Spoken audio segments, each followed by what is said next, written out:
المرسلين. وقال رسول الله صلى الله عليه وسلم: المرء مع من أحب. وقال عليه الصلاة والسلام: المرء على دين خليله فلينظر أحدكم من يخالل، أو كما قال عليه الصلاة والسلام.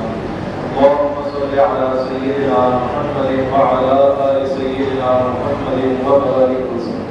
اللهم صل على سيدنا محمد وعلى آل سيدنا محمد وبارك وسلم. اللهم صل على سيدنا محمد وعلى آل سيدنا محمد وبارك وسلم.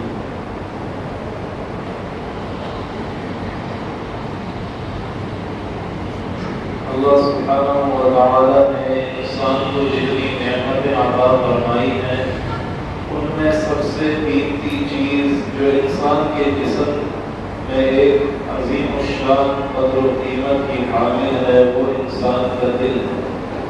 اگر انسان کا دل بنتا ہے تو پورا انسان بنتا ہے، اور اگر دل بگڑتا ہے تو پورا انسان بگڑتا ہے۔ دل کے بگاڑ ہی سے بگڑتا ہے انسان، جس نے اس کو بنا لیا وہ بن گیا۔ اگر اس دل کے اندر اللہ کی محبت ہوگی، رسول اکرم صلی اللہ علیہ وسلم کی محبت ہوگی، نیکی کا جذبہ ہوگا، تو یہ دل اللہ کی نگاہوں میں پسندیدہ ہوگا۔ اور اگر اس دل میں سے اللہ کی محبت نکل جائے، رسول اللہ صلی اللہ علیہ وسلم کی محبت نکل جائے، نیکیوں کا جذبہ نکل جائے، تو یہ دل اللہ کی نگاہوں سے گر جاتا ہے۔ ہم جتنے یہاں آج حاضر ہوئے، ہم سب کے سب اسی دل پر محنت کرنے کے لیے آئے ہیں۔ اجتماعات کا اصل مقصد یہی ہوتا ہے کہ ہم جب یہاں آئے تو اپنے دلوں کو دھو کر واپس جائیں۔ انسان جب کوئی گناہ کرتا ہے تو اس گناہ کی نحوست یہ ہے کہ اس کے دل پر ایک سیاہ دھبا لگ جاتا ہے۔ اگر توبہ کرتا ہے تو وہ دل کا دھبا دور ہو جاتا ہے، دل صاف ہو جاتا ہے۔ اور اگر توبہ نہیں کرتا تو پھر اس کا دل سیاہی پکڑتا جاتا ہے، یہاں تک کہ ایک وقت آتا ہے کہ اس کا دل پتھر سے بھی زیادہ سخت ہو جاتا ہے اور ہدایت قبول نہیں کرتا۔ تو دل کو بنانے کے لیے ان اجتماعات کا تقرر کیا جاتا ہے، یہ اجتماعات رکھے جاتے ہیں، اللہ والے یہاں تشریف لاتے ہیں، بیانات ہوتے ہیں، مراقبات ہوتے ہیں، توبہ کے کلمات پڑھائے جاتے ہیں۔ ان سب چیزوں کا مقصد صرف اور صرف یہ ہوتا ہے کہ ہمارے دل اللہ کی نگاہوں میں پسندیدہ بن جائیں۔ جتنا انسان کے دل میں اللہ کی محبت ہوگی، اتنا اس کا دل اللہ کی نگاہوں میں پسندیدہ ہوگا، اور جتنی محبت میں کمی ہوگی، اتنا اس کا دل اللہ کی نگاہوں میں پسندیدگی میں کمی رکھتا ہوگا، اتنا اللہ کی بارگاہ سے اس کا دل دور ہوگا۔ تو اجتماع میں آنے کا سب سے بنیادی مقصد ہے اللہ کو راضی کرنا، اللہ کی رضا۔ دوسرا مقصد اجتماع میں آنے کا یہ ہے کہ ہمارے دل صاف ہو جائے، ہم اپنے دلوں کے جو گناہوں کی میل کچیل لگی ہے اس کو صاف کر دیں۔ تیسرا مقصد اجتماعات میں آنے کا یہ ہوتا ہے کہ اللہ والوں کی زیارت ہو جائے، اللہ والوں کا دیدار ہو جائے۔ انسان کا دل جب اللہ کی محبت سے بھرے گا تو اللہ کی نگاہوں میں پسندیدہ ہوگا، لیکن اب بات یہ ہے کہ یہ دل اللہ کی محبت سے بھرتا کیسے ہے؟ سوال یہ ہے کہ اللہ کی محبت دل میں آتی کیسے ہے؟ اس محبت کو لاتا کون ہے، بناتا کون ہے، کہاں سے ملتی ہے؟ ہر چیز کے لیے کوئی نہ کوئی جگہ مقرر ہے۔ آپ نے کپڑا لینا ہے، آپ جائیں گے کپڑے کی دکان پر، وہاں سے کپڑا لے کر آئیں گے۔ آپ نے مٹھائی لینی ہے، آپ مٹھائی والے کے پاس جائیں گے، مٹھائی لے کر آئیں گے۔ آپ نے اگر سبزی لینی ہے تو سبزی والے کے پاس جائیں گے اور سبزی لے کر آئیں گے۔ تو اسی طرح جب اللہ کی محبت لینی ہے، اللہ کو پانا ہے، تو اس کے لیے بھی اللہ والوں کے پاس جانا پڑتا ہے۔ یہ تو ہماری میری اور آپ کی خوش نصیبی ہے کہ ہم اللہ والوں کے پاس کیا جاتے ہیں، اللہ والے دور دراز علاقوں سے سفر کر کے ہمارے پاس آ رہے ہیں۔ یہ تو اللہ کا خاص فضل و کرم ہماری طرف متوجہ ہے کہ اللہ والے خود چل کے ہمارے پاس آ رہے ہیں۔ تو یہ اللہ کی محبت ملتی ہے اللہ والوں سے. اللہ والوں سے جب انسان اللہ والوں کی محفلوں میں حاضر ہوتا ہے، اللہ والوں کا دیدار کرتا ہے، ان کی باتیں سنتا ہے، تو کوئی ایک بات ایسی ہوتی ہے یا کوئی ایک لمحہ اللہ کی طرف سے ایسا ہوتا ہے کہ اس کی زندگی ہمیشہ کے لیے تبدیل ہو جائے.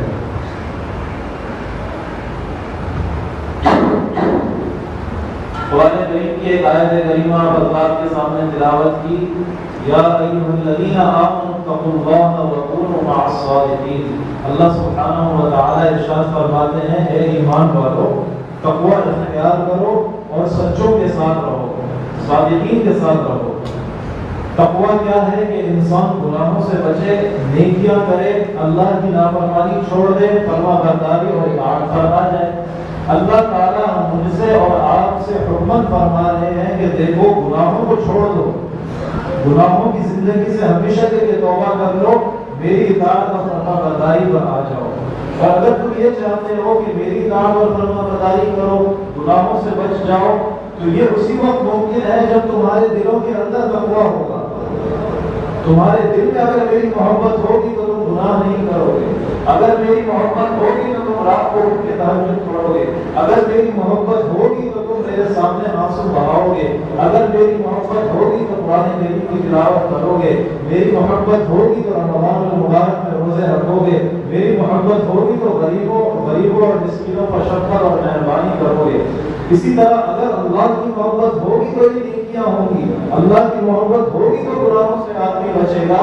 اللہ کی محبت ہوگی تو اس کے دل میں تقویٰ آئے گا. اب یہ تقویٰ کہاں سے مل رہا، اللہ کی محبت کہاں سے ملتی ہے؟ اللہ تعالیٰ فرماتے ہیں راستہ میں تمہیں بتاتا ہوں، کونوا مع الصادقین، سچوں کے ساتھ رہو، ان لوگوں کے پاس چلے جاؤ، ان کے ساتھ جا کے جڑ جاؤ جو نیک، جو سچے ہیں، یعنی اپنے تقوی کے دعوے میں سچے ہیں. زبان سے تو کہتے ہیں ہم بڑے متقی ہیں، ہم بڑے پرہیزگار ہیں، اللہ کی بڑی محبت ہے ہمارے دل میں، لیکن نماز کے وقت نماز نہیں، قرآن کے وقت قرآن نہیں، گناہ کے وقت گناہ ہے. یہ اللہ والا نہیں ہے. اللہ والا وہ ہے کہ جس کا حال اس کا حال دونوں اللہ کی محبت میں ڈوبا ہو. اس کا ظاہر بھی اللہ کی محبت سے، اللہ کی محبت کو ظاہر کرے، رسول اللہ صلی اللہ علیہ وسلم سے تعلق کو ظاہر کرے، اور اس کے باطن میں بھی اللہ کی محبت رشی بسی ہو. تو اللہ سبحانہ و تعالیٰ ارشاد فرماتے ہیں، کونوا مع الصادقین، جاؤ جا کے میرے جو نیک سچے بندے ہیں ان کے پاس جا کے رہو، بیٹھو ان کے ساتھ جڑ جاؤ، ان کے ساتھ رہو. جب تم ان کے ساتھ رہو گے تو کیا ہوگا؟ جب تم ان کے ساتھ رہو گے تو تم بھی ایک نہ ایک دن متقی پرہیزگار بن جاؤ گے. آپ علیہ الصلوۃ والسلام نے صحبت کی ایک مثال دی ہے اپنے حدیث مبارکہ میں. مثال سے بیان فرمایا کہ اچھی صحبت کا بھی اثر ہوتا ہے اور بری صحبت کا بھی اثر ہوتا ہے. آپ علیہ الصلوۃ والسلام نے ارشاد فرمایا کہ جب انسان مشک کی دکان پر جاتا ہے، خوشبو والے کے پاس جاتا ہے، وہ خوشبو خریدتا بھی نہیں، لیکن جب دکان سے باہر نکل کر آتا ہے تو کم از کم اس کے کپڑوں سے خوشبو آ رہی ہے.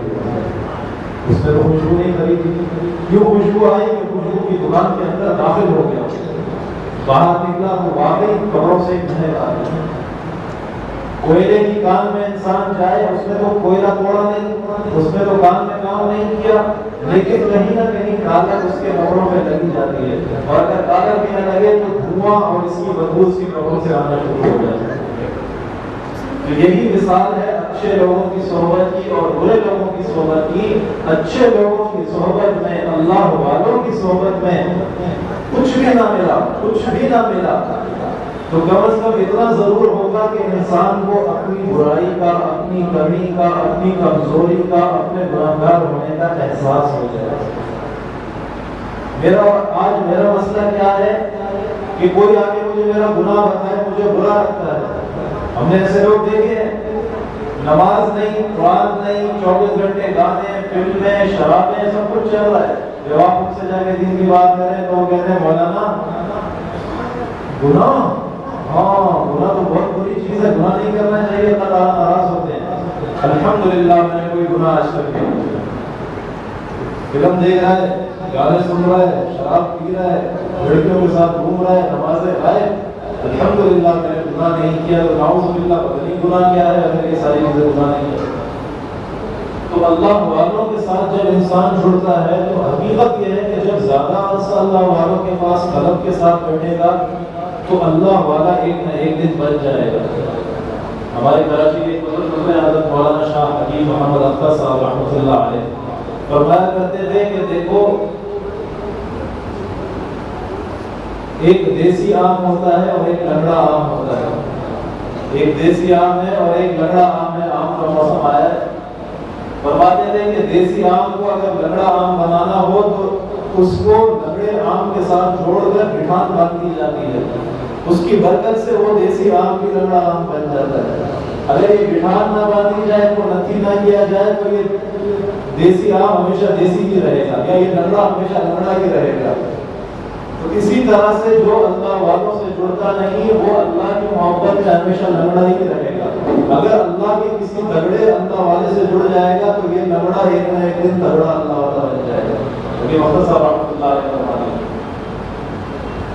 ایک نوجوان ایک مرتبہ حضرت کی خدمت میں حاضر ہوا، آگے کے رونے لگا۔ حضرت کیا ہوا، کیوں روتے ہو؟ حضرت 3 سال ہو گئے آپ کی خانقاہ میں آ رہا ہوں، کوئی تبدیلی نہیں آئی، کوئی فرق نہیں آیا، کچھ بھی نہیں ہوا، ابھی تک گناہ کرتا ہوں۔ رونے لگا۔ حضرت نے کہا دیکھو رو مت، صبر کرو، میں ایک سوال کرتا ہوں، میرے سوال کا جواب دو۔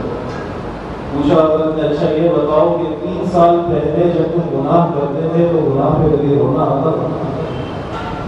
گناہ جب کرتے تھے آج سے 3 سال پہلے تو کبھی گناہ پہ رونا آیا کہ میں نے گناہ کیا ہے، میں نے اللہ کو ناراض کیا ہے؟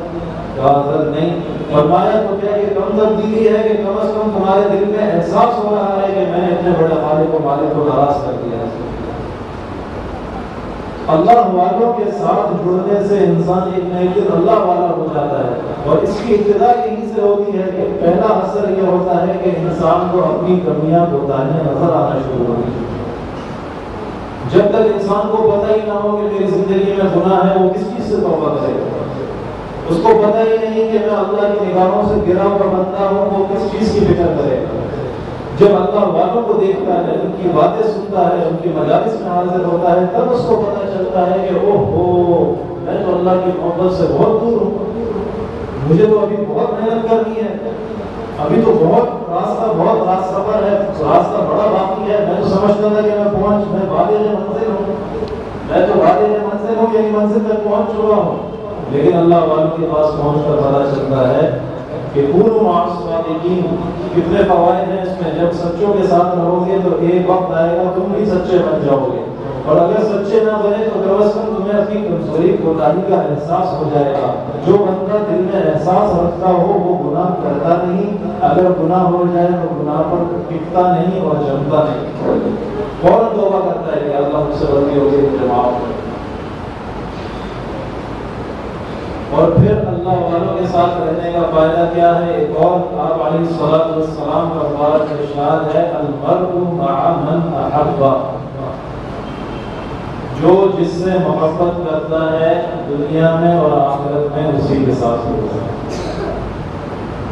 دنیا میں اور آخرت میں اسی کے ساتھ ہوگا۔ جو اللہ والوں سے محبت کرتے ہیں، اللہ والوں کی مجلسوں میں آنا، اجتماعات کا منعقد کرنا، یہ سب اس بات کی علامتیں ہیں کہ اللہ والوں کی محبت ہمارے دلوں میں۔ اور اللہ والوں سے ہم کیوں محبت کرتے ہیں؟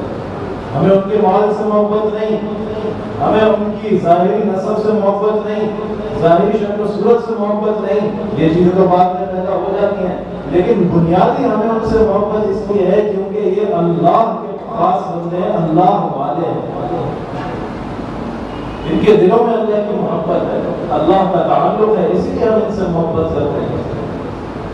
تو جس بندے کے دل میں اللہ والوں کی محبت ہوتی ہے، آپ علیہ الصلوۃ والسلام کے مبارک ارشاد کے مطابق دنیا میں وہ ان کے ساتھ ہوگا، یعنی ان کی مجلسوں میں آئے گا، ان سے اپنی اصلاح کروائے گا، ان کے آگے پیچھے ہوگا، اور جب اس دنیا سے وہ چلا جائے گا تو اللہ تعالیٰ اس بندے کا حشر بھی ان کے ساتھ کرے گا۔ تو اللہ والوں سے جڑنے کا، اللہ والوں کی زیارت کا، اللہ والوں سے تعلق بنانے کا کتنے فوائد ہیں کہ یا تو ان کے جیسا بن جائے گا، نہیں تو اپنے گناہوں کا احساس ہو جائے گا، وہ بھی نہیں ہوا تو سب سے سے آخری درجہ یہ ہے کہ محبت سے آیا ہے، محبت سے بیٹھا ہے، محبت سے دیدار کر رہا ہے، تو یہ بندہ اللہ کے فضل و کرم سے محروم نہیں رہے گا، انشاءاللہ کل قیامت کے دن انہی اللہ والوں کے ساتھ اٹھایا جائے گا۔